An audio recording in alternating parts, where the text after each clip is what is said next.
Bismillahirrahmanirrahim. Alhamdulillahil hakim yahkumu baina khalqihi bil qistasil mustaqim. Ashhadu an la ilaha illallah wahdahu la syarika lahur rahmanur rahim. Wa ashhadu anna sayyidana Muhammadan abduhu wa rasuluhul halimul karim. Allahumma salli wa sallim wa barik ala sayyidina wa maulana Muhammadin syifa'is saqim wa ala alihi wa sahbihi wa zurriyatihi wa man salaka manhajahul qawim, amma ba'du. Yang kita hormati, kita muliakan para habaib dan para alim ulama, para muhibbin hadirin hadirat rahimakumullah. Pertama-tama kita panjatkan puji syukur yang tidak terhingga kehadirat Allah Subhanahu wa ta'ala, yang mana dengan limpahan taufik dan hidayahnya jualah kita malam ini bisa berkumpul di Masjid Bustanul Muhibbin yang penuh dengan berkah dan rahmat ini. Salawat dan salam atas junjungan kita Nabi besar Muhammad sallallahu alaihi wasallam dan seluruh keluarga, para sahabat, zuriat dan pengikut beliau ila yaumil qiyamah. Para muhibbin rahimakumullah, as-sabi wal arba'un min asma'illah al-husna al-hakim. Yang ke-47 dari Asmaul Husna, nama Allah Al-Hakim. Al-Hakim, Al-Hakim Zul Hikmah. Wal hikmatu ibaratun an kamalil ilmi wa ihsanil amal wal itqani fihi. Al-Hakim itu artinya adalah yang punya hikmah, yang mempunyai hikmah. Hikmah itu suatu ibarat dari kesempurnaan ilmu, kebagusan perbuatan, dan kekuatan pada perbuatan itu. Nah, itu hikmah. Hikmah itu adalah satu arti dari ilmu yang sempurna, perbuatan yang bagus. Nah, orang yang punya hikmah itu disebut hakim. Bahasa kitanya maha bijaksana. Nah, Al-Hakim maha bijaksana, itu arti bahasa Indonesianya. Al-Hakimu huwallazi yatanazzahu an fi'li ma la yanbaghi wallazi yad'u syai'al munasiba bil qadaril munasib wa bil waqtil munasib wa bil makanil munasib. Al-Hakim yang maha bijaksana itu yang mana maha suci perbuatannya dari yang tidak patut. Maha suci perbuatan yang maha bijaksana itu dari yang tidak patut, yang meletakkan sesuatu yang sesuai dengan kadar yang sesuai, di waktu yang sesuai, di tempat yang sesuai. Itulah yang bijaksana tadi. Jadi yang bijaksana itu orang yang tidak mau melakukan sesuatu yang tidak patut. Perbuatan yang bijaksana itu tepat, pas, kadarnya pas, waktunya pas, tempatnya pun pas. Nah, sehingga disebut Al-Hakim, maha bijaksana. Wallahu ta'ala hakimun fi sun'ihi, hakimun fi hukmihi wa syari'atih. Maka Allah Al-Hakim, bijaksana pada perbuatannya. Tidak ada satu perbuatan pun dari perbuatan Allah yang tidak sesuai, yang tidak pas. Karena ini perbuatan dari yang maha bijaksana. Hukumnya pun, syariatnya pun bijaksana. Allahu hakimun, Allah itu maha bijaksana, fi sun'ihi pada perbuatannya, wa khalqihi pada ciptaannya, wa hukmihi pada hukumnya, wa syariatihi dan syariatnya. Nah, itulah makna daripada Al-Hakim tadi. Dalam Al-Quran banyak disebut Al-Hakim, Al-Hakim ini. Antara lain Allah berfirman, narfa'u darajatim man nasha inna rabbaka hakimun alim. Kami tinggikan derajat orang-orang yang kami kehendaki, bahwa Tuhan engkau itu hakim, maha bijaksana, alim, mengetahui. Manusia ada macam-macam kedudukan. Ada yang Allah tinggikan, narfa'u darajatim man nasha. Ada yang jadi pimpinan, ada yang jadi wakil pimpinan, ada yang jadi sekretaris, ada yang jadi bendahara, ada jadi anggota. Nah, itu sebagian ditinggikan oleh Allah derajatnya dari sebagian. Kenapa demikian? Karena Allah itu hakim, bijaksana. Coba kalau jadi kepala semuaan, siapa yang dipimpin? Sekampungan jadi kepala desa, siapa rakyatnya? Nah, sekampungan jadi rakyat, kada kepala desanya, kada teratur juga. Nah, oleh karena Allah itu hakim, maha bijaksana, ditinggikan derajat sebagian daripada yang sebagian lainnya. Nah, itu artinya hakim, yang bijaksana. Para muhibbin rahimakumullah, firman Allah lagi dalam surah yang lain, dzalikum hukmullah yahkumu bainakum wallahu alimun hakim. Yang demikian itu hukum Allah. Hukum Allah. Allah menghukumkan di antara manusia, dan Allah maha mengetahui, maha bijaksana. Ini dihalalkan, ini diharamkan, ini dibolehkan, ini kada boleh. Nah, ini binatang halal, ini binatang kada halal dimakan, tapi kada najis. Ini binatang najis, kada halal dimakan. Itu hukum Allah. Dan Allah menghukumkan itu sudah bijaksana. Bijaksana.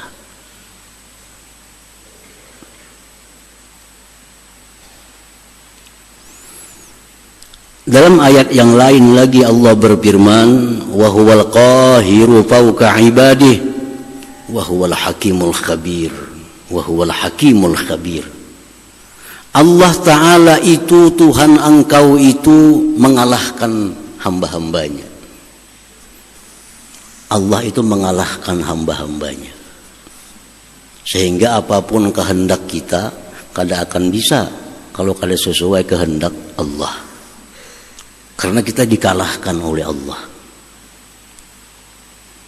Dan Allah itu maha bijaksana, maha mengetahui, mengabarkan. Nah, jadi ayat ini memberikan kesan kepada kita dua hal. Satu, Allah itu maha mengalahkan hambanya,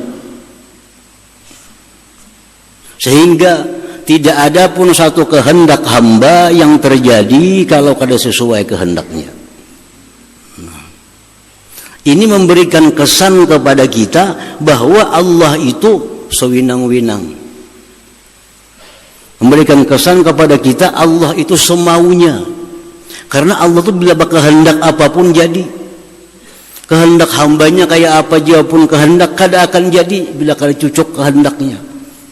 Nah, ini menimbulkan pemikiran kesannya Allah itu sewinang-winang. Lalu ayat ini disambung dengan wa huwal hakim, dia bijaksana. Dia bijaksana. Wa huwal hakim, dia bijaksana. Walaupun Allah itu mengalahkan kita, tetapi Al-Hakim, dia bijaksana. Hukum Allah, tetapi hukum Allah itu bukan hukum semaunya Allah sehingga menimbulkan kesan hukum Allah itu keras, hukum Allah itu sedemikian rupa. Makanya Allah sambung ayat wa huwal hakim. Walaupun Allah membuat hukum, tapi hukum Allah itu hakim, bijaksana. Nah, para muhibbin rahimakumullah. Jadi dalam syariat Islam banyak sekali kita melihat bagaimana bijaksananya Allah dalam menghukumkan satu hukum, memberlakukan satu hukum kepada hamba-hambanya. Atau contoh daripada banyak contoh-contoh tentang bagaimana bijaksananya Allah. Di zaman Rasulullah SAW dekat masa dengan zaman jahiliyah. Kebiasaan orang jahiliyah Arab itu minum arak sama minum teh kita. Kebiasaan. Pagi minum arak, kena siang-siang minum arak. Nah, itu sudah jadi tradisi orang jahiliyah. Arak itu semacam minuman pokok mereka. Hampir tidak ada rumah-rumah penduduk Arab waktu itu yang kada punya tong dari arak. Semua ada bersimpanan arak. Nah, bagaimana Allah menghukumkan arak ini supaya manusia ini jangan lagi minum arak itu? Pertama, Allah menurunkan ayat Qul fihima ismun kabir wa manafi'u linnas. Ujar Tuhan, arak itu ada dosa, minum arak itu. Minum arak itu ada dosa. Tetapi minum arak itu ada pula manfaat keuntungan ekonominya. Arak satu sisi Allah mengatakan dosa, tapi di sisi yang lain arak ini adalah ada manfaat ekonomi. Ada penjual arak, ada pembikin arak, ada yang tukang bagi arak. Nah, itu manfaat ekonominya. Nah, lalu oleh karena ayat ini turun, sahabat-sahabat Nabi ini ada yang masih mau minum arak, ada yang sudah kada mau lagi minum arak. Sahabat Nabi yang memandang bahwa arak itu ada dosa, kada mau minum lagi. Tapi sahabat lain yang memandang arak itu ada manfaat bagi manusia, dia masih mau minum arak. Dan Allah pun belum tegas melarang arak itu, cuma hanya menjelaskan. Nah, ini sahabat sudah ada yang minum, ada yang sudah berhenti minum karena ada ayat Tuhan yang demikian tadi. Nah, sehingga satu hari sahabat Nabi ini minum arak, lalu mabuk, sembahyang jadi imam di kampungnya, jadi imam membaca surah Qul ya ayyuhal kafirun a'budu ma ta'budun. Hai orang kafir, aku menyembah Tuhan yang kalian sembah. Tak tinggal la-nya. Mestinya kan la a'budu, ini kada. Hai orang kafir, aku menyembah apa yang kalian sembah. Karena mabuk. Lalu Allah menurunkan ayat yang kedua. Ya ayyuhalladzina amanu la taqrabus shalah wa antum sukara hatta ta'lamu ma taf'alun ma taqulun. Hai orang-orang yang beriman, janganlah mendekati sembahyang kalau kalian masih mabuk, sehingga kalian sadar apa yang kalian ucapkan itu. Nah, jadi ayat yang kedua, berapa waktu dari ayat pertama tadi, jangan minum arak kalau hendak sembahyang, jangan mendekati sembahyang kalau mabuk sampai kalian sadar apa yang diucapkan. Nah, ayat ini lalu sahabat kadawani lagi minum arak imbah juhur, kalau kok kena asar masih mabuk. Kadawani lagi minum arak imbah asar, kalau kena maghrib masih mabuk. Jadi paling-paling sahabat itu minum arak imbah isya, karena panjang ke subuh waktunya. Kalau pun mabuk kena subuh sudah sadar. Nah, jadi sahabat ini minum arak imbah isya minuman arak. Kalau siang kadawani minum. Satu hari ada sahabat habis isya mengadakan aruhan-aruhan, dihidangkan arak. Karena subuh masih lawas. Minum arak sahabat ini. Mabuk, berkelahian akhirnya. Berpukulan sahabat. Nah, akhirnya Allah menurunkan ayat, ya ayyuhalladzina amanu innamal khamru wal maisir wal ansabu wal ajsam rijsum min amali syaitan fajtanibuhu la'allakum tuflihun. Nah, ujar Tuhan, hai orang beriman, bahwa arak itu adalah kotor, perbuatan syaitan. Mulai saat ini berhenti minum arak kapanpun, niscaya kalian beruntung. Nah, jadi dari sejak itulah arak kada diminum lagi oleh sahabat-sahabat Rasulullah, dan diumumkan di negeri Madinah mulai malam ini kapanpun dilarang minum arak. Lalu orang Madinah semuaan membuang arak, sehingga banjir kota Madinah dengan arak itu. Nah, di sini bagaimana kita lihat Al-Hakim, Allah Maha Bijaksana dalam mengharamkan sesuatu yang sudah jadi tradisi. Siti Aisyah berkata, andai kata arak ini langsung sekaligus diharamkan oleh Allah, banyak yang kada maasi, banyak yang kada taat, bahkan banyak yang murtad. Kalau langsung mulai sekarang arak kada boleh lagi, nah bakajutan kayak itu ampihnya, banyak sahabat itu yang kada taat. Tapi karena proses waktunya Allah sedikit demi sedikit, akhirnya mutlak arak dilarang kapanpun dimanapun. Nah, ini satu bukti bahwa Allah itu walaupun qahir fauqa ibadi, walaupun Allah itu mengalahkan siapapun dikalahkan Allah, tetapi Allah itu bijaksana. Nah, dia menghukumkan haramnya arak ini dengan beberapa tahapan-tahapan waktu. Nah, sehingga akhirnya sahabat pun seluruhnya taat kepada Rasulullah SAW tentang larangan meminum arak ini. Nah, itu contoh bagaimana bijaksananya Allah Subhanahu wa ta'ala. Nah, para muhibbin rahimakumullah, demikian pula bagaimana Allah mengharamkan riba. Nah, riba ini pun jadi tradisi di zaman jahiliyah sampai di zaman awal-awal Islam. Riba ini tradisi. Kada ada orang yang mau menghutangi lillahi ta'ala itu kada mau. Zaman jahiliyah itu kada ada orang mau berhutang 1.000 bayar 1.000 itu kada ada. Berhutang 1.000 bayar kena tahun 2.000. Berhutang 1 juta bayar kena tahun 2 juta. Itu sudah biasa di zaman jahiliyah.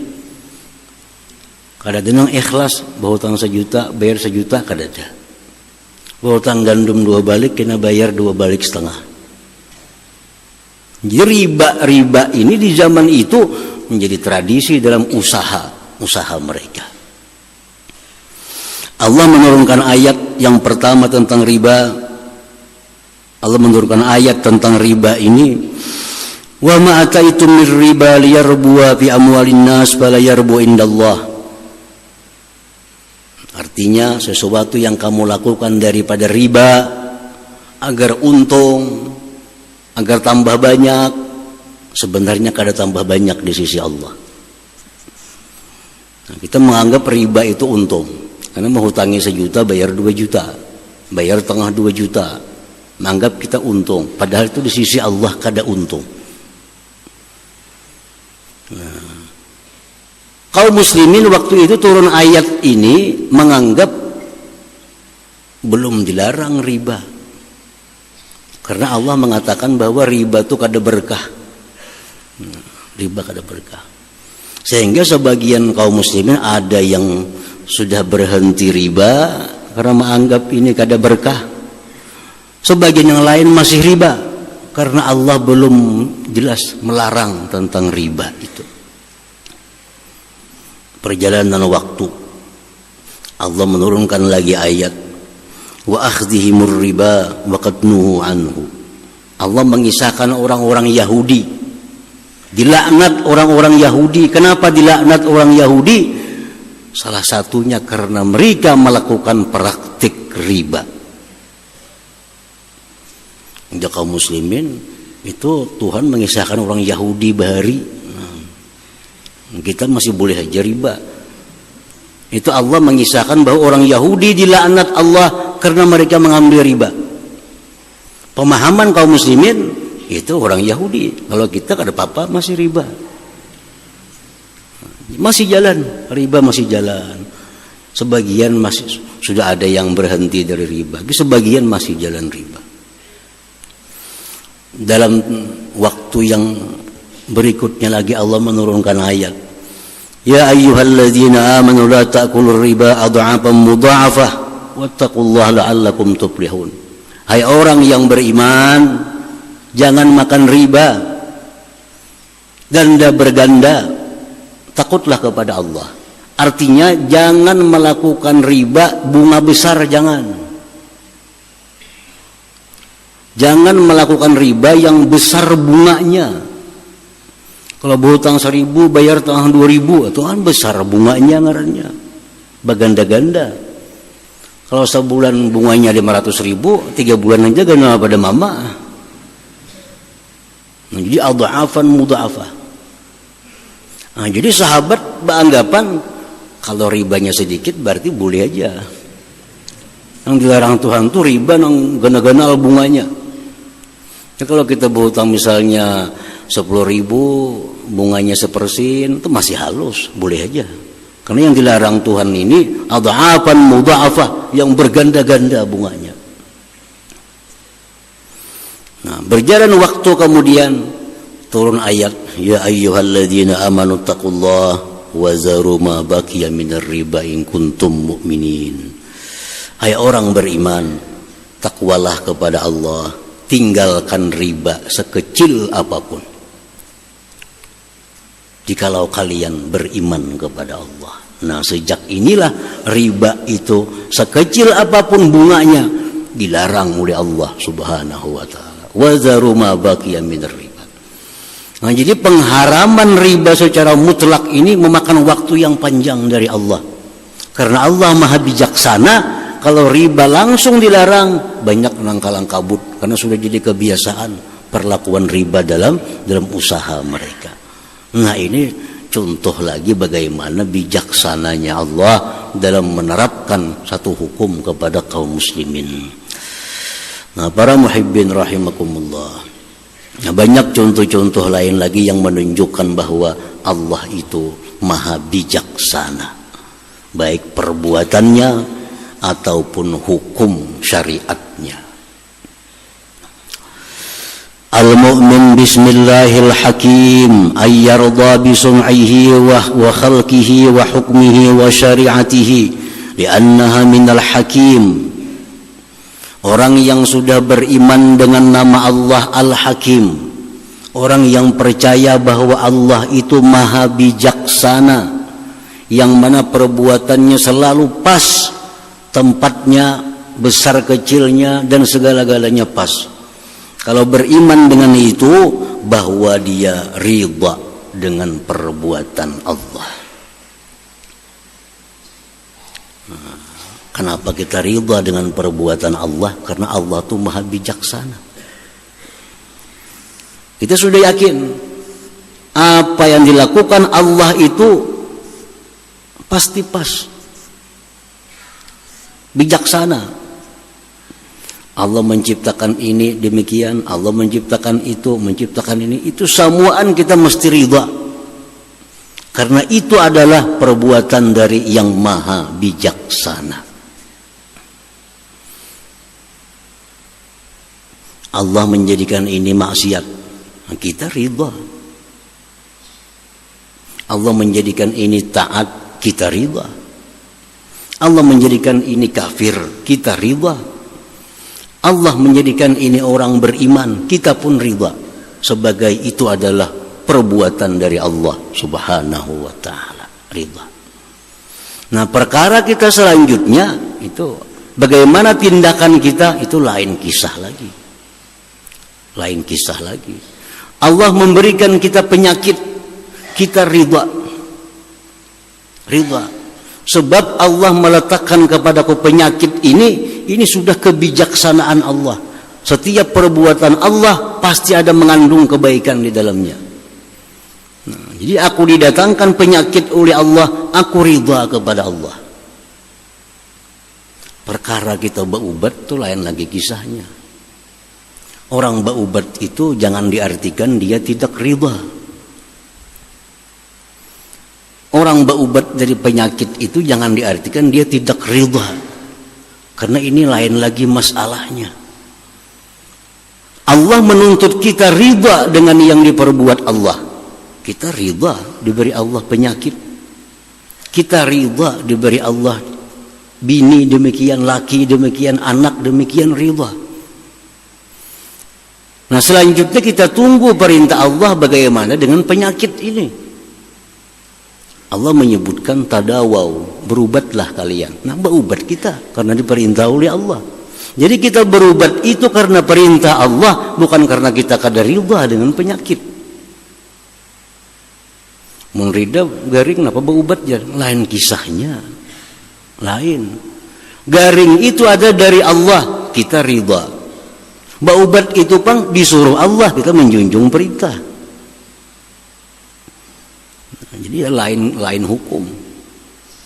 Kita melihat ada kemunkaran, kemaksiatan, kita wajib ridha dengan keputusan Allah. Maksiat itu ada, wajib kita ridha. Karena maksiat itu kalau kada izin Allah kada akan terjadi. Nah, kita melihat maksiat, kalau kita pandang itu adalah kehendak Allah, kita wajib ridha. Karena pasti dalam maksiat itu banyak hikmah yang tersembunyi. Nah, kalau kita ridha, nah tunggu aturan Allah berikut. Apa firman Allah? Cegahlah itu kemaksiatan. Nah, kita mencegah kemaksiatan ini bukan kadar ridha bahwa itu kehendak Allah, tapi kita mencegah maksiat itu, ini perintah Allah. Lain lagi hubungannya. Kita melarang maksiat bukan berarti kadar ridha. Ridha dengan Allah yang menciptakan maksiat. Tapi kita cegah maksiat karena kita menjunjung perintah Allah subhanahu wa ta'ala. Nah, jadi kalau kita sudah beriman bahwa Allah itu maha bijaksana, segala apapun yang diciptakan Allah kita ridha. Karena itu sudah yang terbaik dari Allah subhanahu wa ta'ala. Perkara selanjutnya lain lagi. Kita bisi bini, bisi anak, nangka tujuh maksiat. Dilihatkan aku ridha dengan perbuatan Tuhan. Nah, ini salah mandak ridhanya. Ridha itu mandak ke atas. Anakku ahli maksiat, biniku ahli maksiat. Aku ridha keputusan Allah demikian. Aku diberi Tuhan bini ahli maksiat, laki ahli maksiat, anak ahli maksiat, aku ridha diberi Tuhan. Ada perutis kepada Allah. Tetapi tunggu perintah Allah berikutnya apa? Kalau anak maksiat, bini maksiat, didik mereka. Nah, aku mendidik ini bukan kadar ridha, tapi menjunjung perintah Allah subhanahu wa ta'ala. wa hukmihi wa syariatih, dan ridha dengan hukum Allah dan syariat Allah. Allah menghukumkan demikian, kita ridha, jangan hendak membahas. Allah menghukumkan dalam kitabnya waris laki-laki dapat 2 bagian, perempuan dapat sebagian, kita ridha dengan hukum Allah. Kenapa Tuhan punya belai-lain kayak menghukumkan sama pada anak lakian dapat 2, binian dapat 1, mana kada adil? Nah itu kita kada ridha ngarannya. Padahal ini hukum Allah paling pas, sudah paling pas. Nah, kita ridha. Allah menghukumkan bini-bini dapat sebagian, laki-laki dapat 2 bagian, kita ridha. Ini hukum Allah yang mesti kita jalankan. Dalam Al-Quran Allah menghukumkan laki-laki boleh berisi bini 2, 3, 4. Bini-bini kada boleh, laki 1 aja. Ridha dengan hukum Allah. Jangan dibahas lagi, nyamannya lakian dia boleh 4, binian kada boleh. Kenapakah itu? Ini sudah hukum Allah. Dan hukum Allah ini hukum yang sangat bijaksana dari yang maha bijaksana. Setiap yang dihukumkan oleh Allah subhanahu wa ta'ala itu sudah bijaksana. Tinggal kita lagi wajib ridha. Tinggal kita lagi mencari apa rahasia hikmah di dalam hukum Allah subhanahu wa ta'ala itu. Nah, para muhibbin rahimakumullah. Yang kedua, kalau kita sudah ridha, sudah beriman dengan Al-Hakim, Allah itu maha bijaksana, wa alla yahtala fi hukmi. Jangan lagi kita hendak mengakalani hukum Allah itu. Ini hukum dari Allah yang hakim, dari yang bijaksana. Tentu ini hukum sudah paling baik. Jangan lagi hendak diakalani hukum Allah itu. Macam orang Yahudi dilarang mengambil iwak di sungai, di laut, di sumur hari Sabtu. Itu hukum Allah. Kenapa? Karena hari Sabtu itu hari besar Yahudi. Mereka mesti beribadah kepada Allah hari Sabtu. Jangan mengambil ikan pada hari Sabtu. Nah, itu hukum Allah kepada orang Yahudi. Maka bila Sabtu ini timbulan iwak di sungai ini itu juga. Namun hari lain kada terlihat iwaknya. Timbulan Sabtu iwak. Nah, jadi orang-orang Yahudi ini mengakali, ihtala. Hari Sabtu dipasangnya luka. Pasangnya luka hari Sabtu. Masukkan iwak. Hari Ahadnya mengambil. Jadinya kami kada mengambil hari Sabtu, kami Ahad mengambilnya. Kan Tuhan melarang mengambil hari Sabtu. Kita Sabtu menandak luka aja, iwak timbulan. Karena Ahad mengambil. Nah ini ngarannya yahtala. Padahal hukum Allah sudah bijaksana. Jangan dibijaksanai lagi. Akhirnya apa? Yahudi dilaknat oleh Allah. Dikutuk oleh Allah subhanahu wa ta'ala karena perbuatan mereka demikian itu. Jangan lagi hendak ma'akalani hukum Allah. Rasulullah bersabda dalam hadis yang sahih, la'anallahul muhallil wal muhallalalahu. Allah melaknat laki-laki yang melakukan zina buta dan melaknat laki-laki yang menyuruh melakukan zina buta itu. Kenapa dilaknat oleh Allah? Ini mengakalani hukum Allah. Dalam Al-Quran Allah menjelaskan, kalau bini sudah talak 3, kada boleh lagi rujuk kecuali istrinya kawin kepada laki-laki lain. Itu dalam Al-Quran. Diakali. Bini sudah talak 3, supaya halal kayak apa diakali, cari orang. Kemungkinan kawini bini kula semalaman lagi tapinya. Kayaknya mbak itu punahakan, mbak itu cerai, soalnya aku nak bebulikan lawan inya. Padahal Al-Quran kada menyuruh macam itu. Kawin bujur ini si perempuan, kada ada kawin di akal-akalan nih. Nah, lalu Cina buta, kawini biniku semalaman. Ini kam diupah. Habis itu ceraikan. Nah, terjadilah kawin semalaman, diceraikan, habis iddah, bebulik lawan laki asal. Nah ini la'anallah, Allah melaknat ini. Kenapa? Karena semacam ma'akalani Allah Ta'ala. Padahal hukum pun sudah bijaksana dari Allah. Jangan lagi dibijaksanai, jangan lagi diakal-akalani. Nah, Allah melarang riba. Kalau berhutang 1.000, bayar 1.000. Jangan berlebih-lebih. Berlebih riba. Berhutang 1 juta, bayar 1 juta, jangan berlebih-lebih. Bila berlebih riba. Diakalani. Kayak apa supaya berlebih? Lain riba ngarannya. Nah, macam-macam caranya. Ada yang cara nazar. Aku mau hutangi ikam 1 juta, tapi ikam bernazar. Bila ikam kita bayar, tahun 2 juta bayarnya. Ya benar, sama aja juga artinya.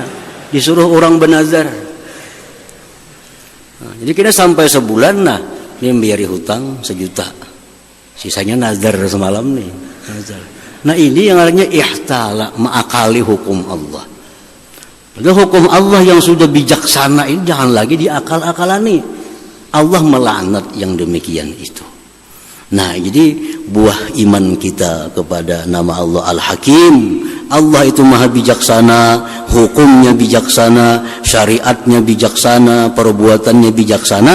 Kita wajib beriman dengan demikian dan wajib kita ridha dengan segala apa yang diperbuat oleh Allah dan yang dihukumkan oleh Allah Subhanahu wa taala. Nah, selanjutnya nama Allah yang ke-48 insyaallah taala. Hadratin Nabi sallallahu alaihi wasallam al-Fatihah. Alhamdulillah rabbil alamin.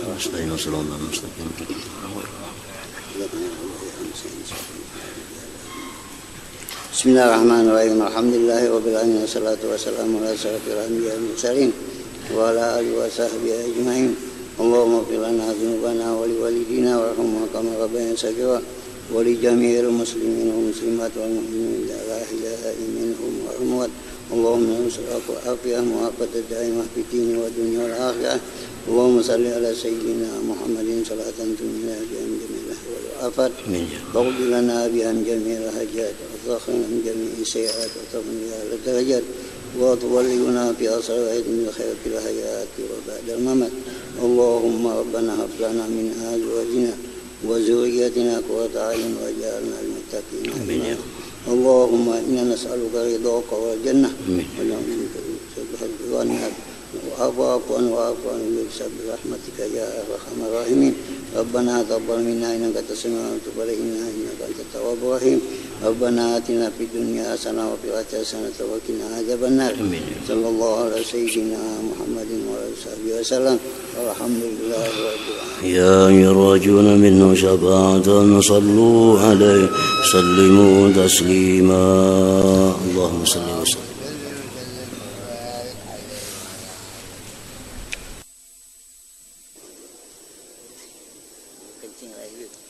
Mau kencing lagi? Dingin.